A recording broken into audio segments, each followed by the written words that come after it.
ಹಳ್ಳಿ ಹೊರವಲಯದಲ್ಲಿದ್ದ ಒಂದು ಹಳೆಯ ಮನೆಗೆ ಯಾರೂ ಹೋಗಲು ಇಷ್ಟಪಡುತ್ತಿರಲಿಲ್ಲ. ಹಳೆಯವರು ಹೇಳಿದ ಪ್ರಕಾರ ಅಲ್ಲಿ ಒಂದು ದೆವ್ವ ವಾಸವಾಗಿತ್ತು.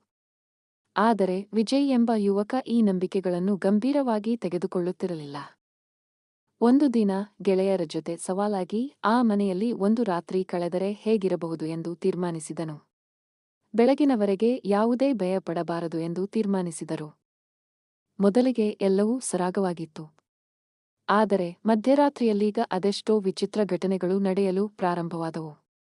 ಹಗುರವಾದ ಹೆಜ್ಜೆಗಳ ಶಬ್ದ, ವಾತಾವರಣ ತಕ್ಷಣವೇ ತಣ್ಣಗಾದ ಅನುಭವ, ಗೋಡೆಗಳ ಮೇಲೆ ಉಂಟಾದ ಅಸ್ಪಷ್ಟ ಚಲನಗಳು ಇವೆಲ್ಲವೂ ಗೆಳೆಯರನ್ನು ಬೆಚ್ಚಿಬೀಳಿಸಿತು.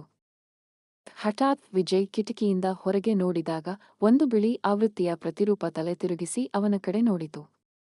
ದೈಹಿಕವಾಗಿ ಅದು ಮಹಿಳೆಯ ರೂಪವನ್ನಿಟ್ಟಿದ್ದರೂ ಮುಖದಲ್ಲಿ ಸ್ಪಷ್ಟವಾಗಿದ್ದ ಭಯಾನಕ ಭಾವನೆ ಅವನನ್ನು ಬೆಚ್ಚಿಬೀಳಿಸಿತು. ಗೆಳೆಯರೆಲ್ಲ ಅಜ್ಞಾತ ಭಯದಿಂದ ಓಡಿಬಿಟ್ಟರು. ನಂತರ ಹಳ್ಳಿಯ ಹಿರಿಯರಿಂದ ವಿಚಾರಿಸಿದಾಗ, ವರ್ಷಗಳ ಹಿಂದೆ ಆ ಮನೆಯಲ್ಲಿ ಒಬ್ಬ ಮಹಿಳೆ ದುರ್ಮರಣ ಹೊಂದಿದ್ದಳು ಎಂಬ ಸತ್ಯ ತಿಳಿದುಬಂತು. ಆಕೆಂದು ಇಂದು ಅಲ್ಲಿ ಆತ್ಮವಾಗಿ ಸುಳಿದಾಡುತ್ತಿದ್ದಳು.